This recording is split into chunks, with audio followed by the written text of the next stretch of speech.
Ey iman gətirənlər, oruç tutmaq sizdən əvvəlki ümmətlərə vacib edildiyi kimi, sizə də vacib edildi ki, siz pis əməllərdən çəkinəsiniz.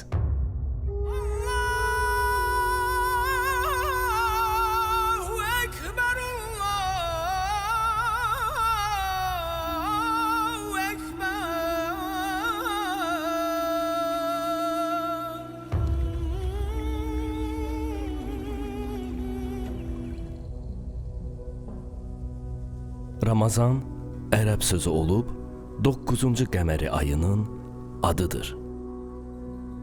Ramazan kəlməsi yayın sonunda, payız fəslinin əvvəlində yağıb yer üzünü tozdan təmizləyən və yağmur mənasını daşıyan Ramda sözündən törənmişdir. Bu yağış əsasən yer üzünü təmizləyir. Bunun kimi Ramazan ayında da möminlər günah kirlərindən təmizlənir, qəlblərini paklaşdırırlar.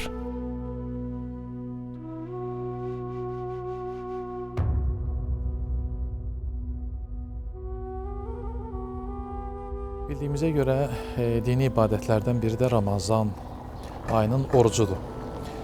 Keçmiş ümmətlər, yəni keçmiş xalqlar bu həmən ibadəti yerinə yetiriblər.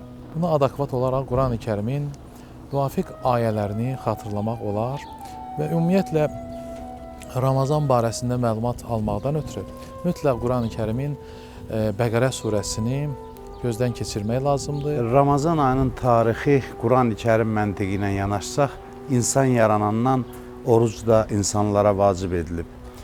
Qeyd olunduğu kimi Quranda ey iman gətirənlər, sizdən öncəkilərə vacib edildiyi kimi oruc sizə də vacib edildi. Görünür ki, bütün ümmətlərə oruc vacib edilib, amma bəzi görüşlərə əsasən oruc bizdən əvvəlki ümmətlərə yox, yalnız peyğəmbərlərə vacib olub. Amma İslam ümməti, İslam peyğəmbərinin ümməti bütövlükdə oruç tutmağa məmur olunub. Yəni, oruç tutmaq vəzifəsi bir ümmət olaraq yalnız müsəlmanlara aiddir. Tövrat kitabında Həzrət Musanın oruç tutmasından söhbət açılır. O danışırdı.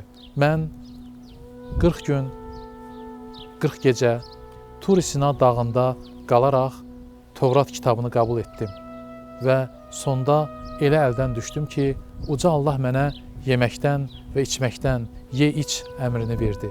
Buradan belə məlum olur ki, Həzrət Musanın dövründə oruç tutmağın müddəti bizimkindən fərqli olaraq, bizim oruc ibadətimizdən fərqli olaraq uzun müddətli idi. İnsanlar neçə günlər belə ac qalırdılar.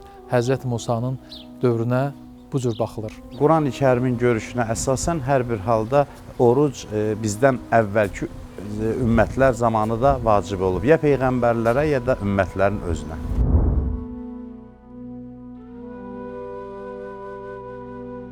Ramazan sözünün əvvəl kökünə baxaq və sonra onun alimlərin rəyi ilə və yaxşı olar ki, əvvəl elə Quran-ı Kərimin özünə müraciət edək. Yeganə bir aydır ki, Ramazan ayının adı Quranda aşkara çəkilib. Başqa aylara işarələr çoxdur, amma Ramazan ayı aşkara çəkilib və hədis-i şəriflərdə belə bir söz keçir ki, siz Ramazan gəldi, Ramazan getdi sözünü deməyin. Siz deyin ki, Ramazan ayı gəldi. Çünki Uca Allahın adlarından biri də Ramazan sayılır. Ramazan sözünün tərcüməsi ilə bağlı qeyd olunur ki, Ramazan yandıran deməkdir. Yəni, insanın ruhunun lap dərin qatlarında yığılıb qalmış günahları təmizləyir, yandırır. Bəzən biz nəyisə dezinfeksiya etmək üçün yumaqla kifayətlənirik, amma bəzən yumaq kifayət etmir.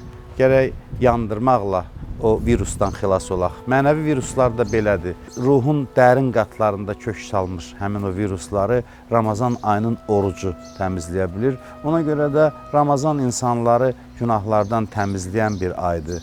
İnsanların il boyu yığılıb qalmış günah yükündən insanları azad edən bir aydır. Ramazan ayı yeganə aydır ki, adı Quran-ı Kərimdə çəkilib. Peyğəmbərimizin hədis-i şəriflərini oxuduqca görürük ki, Rəsulullah buyurur ki, Ramazan ayının orucu elə bir orucdur ki, insan bir ay Ramazanın orucunu tutsa, onun günahları ağacdan tökülən yarpaq kimi aradan gedər. Deməli, mənalar arasında bir yaxınlıq var. Məhz Quranda qeyd olunur ki, Ramazan ayında Qurani Kərim nazil olub. Qurani Kərim Tanrının bəşəriyyətə nazil etdiyi son kitabdır, ən əzəmətli, ən möhtəşəm bir kitabdır və məhz Ramazan ayında Qurani Kərim yer üzünə nazil olub. Hədis şəriflərdə keçən bir mövzu da çox maraqlıdır. Uca Allahın dili ilə deyilir və bir mənalı şəkildə də qəbul olunur. Oruc mənə məxsusdur və onun mükafatını mən verəcəyəm.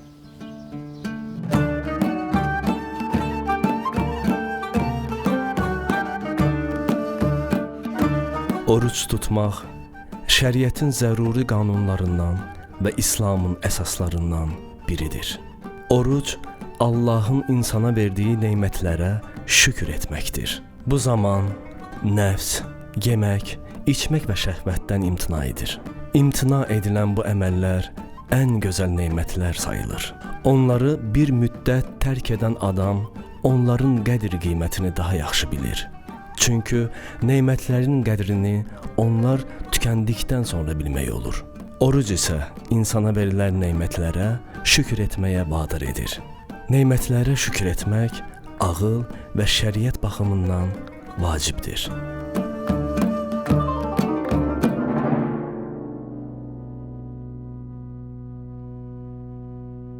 Niyə oruç tutmalıyıq sualına elə Quran məntiqi ilə, Quran ayəsi ilə cavab vermək olar. Bəqərə surəsində Allahın buyurduğu kimi oruc bizə vacib edilib ki, təqvalılardan olaq. Oruc təqva xüsusiyyətini insanda formalaşdırır. Təqva pəhrizkarlıqdır. İnsanın özünü ona ziyanlı olan vərdişlərdən, əməllərdən qorumasıdır. Oruc bizdə təqva xüsusiyyəti yaradır. Oruc bizim daxilimizi təmizləyir. Oruc bizi günah yükündən azad edir. Orucun misilsiz faydaları var. Quran-ı Kərimin yenə də müvafiq ayələrinə biz müraciət eləsək, bir daha şahid olaraq ki, açıq şəkildə Bəqərə surəsində qeyd olunur ki, oruç tutun, bu sizin üçün sağlamlıqdır. Bu bir ayədir Quran-ı Kərimdən. Ramazan ayı, Ramazan ayının orucu insanın mənəvi təkamülündə əvəzsiz rol oynayır. Ona görə də biz oruç tutmalıyıq. Oruç tutmalıyıq ki, sağlam olaq. Oruç tutmalıyıq ki, mənəvi baxımdan yetkinləşək. Müasir dövrdə xəstəliklər yaranıb və bu xəstəliklər doğrudan da fəsadlar törədir. Və alimlərin bir çoxunun qənaətinə əsasən belə qərarlaşdırıblar ki, yəni insan gün ərzində müəyyən yeməklərdən yeməmək və içməmək və müəyyən orucun ayinlərini yerinə yetirməklə və təbii ki, Allahın şəfasına qovuşa bilər. Oruç tutmalıyıq ki, güc, qüvvə əldə edək. Ramazan ayının orucu ən mübarək ibadətlərdən biridir. İnsana insan olduğunu xatırladan ibadətlərdən biridir və oruc insan kimdir sualının ən möhtəşəm cavabı sayıla bilər. Orucun faydaları sonsuz olduğu üçün, sadalamaqla bitməyən faydaları olduğu üçün biz oruç tutmalıyıq.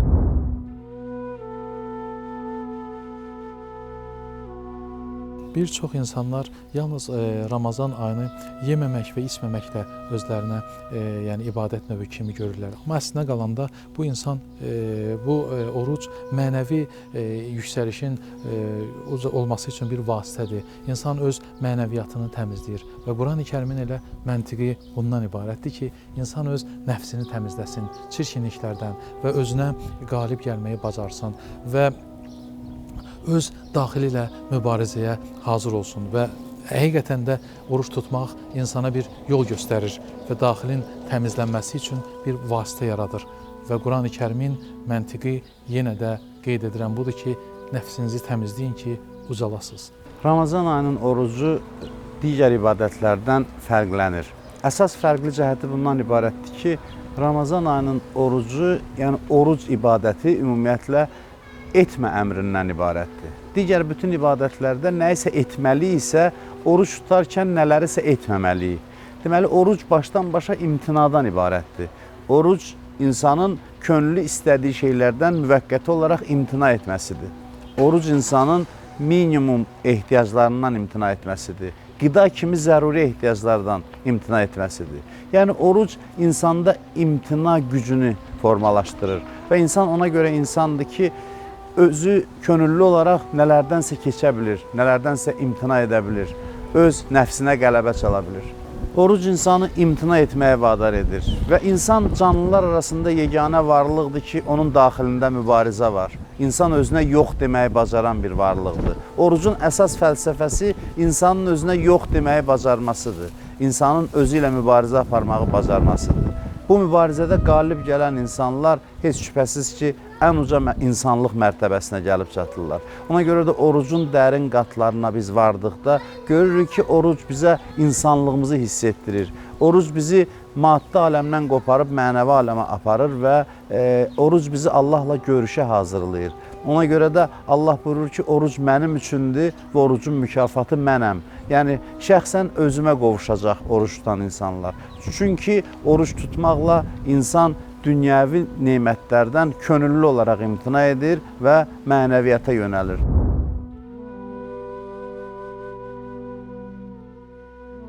Ramazan Allah dostlarının bayramıdır. Həmən ayda insanlar bir-birləri ilə ünsiyyət yaratmalı, bir-birləri ilə əlaqə qurmalı və xoş təəssüratlarını bölüşməlidirlər.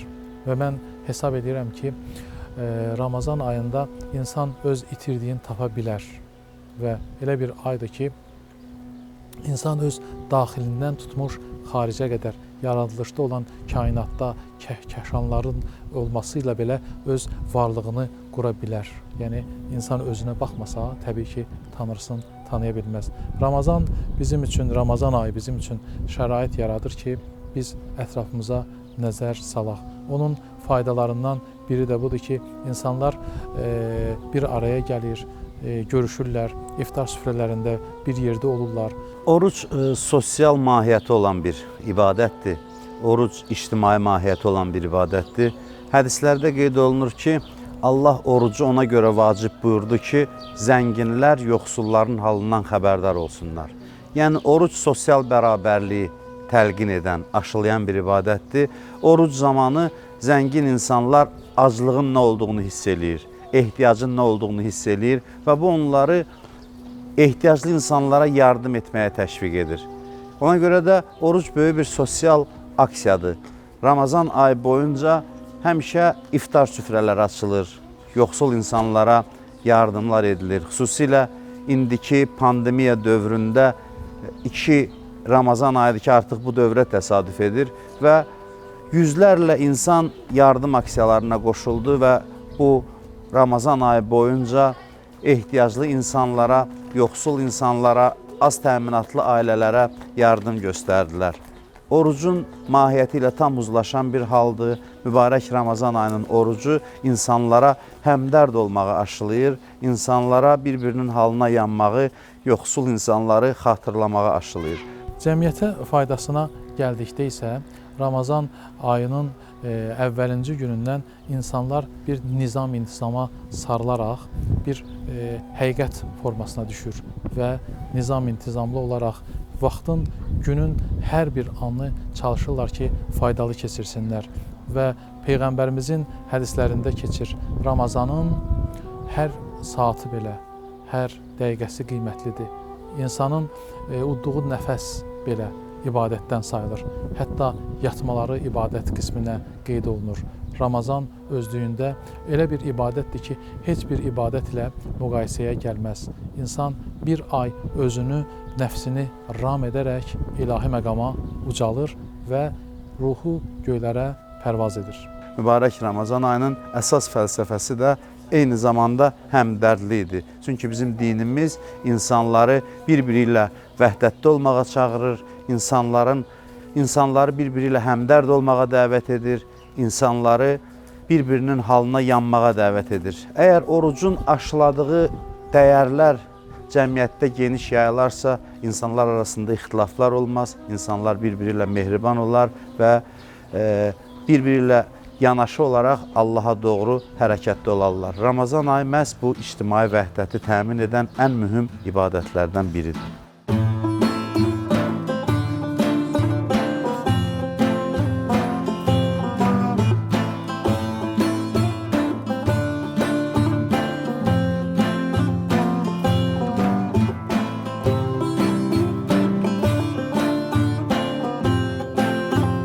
Bütün gözəllikləri özündə ehtiva edən Ramazan ayı doğrudan da bərəkət, rəhmət, məğfirətdir. Uca Allahımız bu ayın bərəkətindən, məğfirətindən bizləri kənar etməsin. Ramazan bərəkətdir, Ramazan rəhmətdir, Ramazan bağışlanmadır.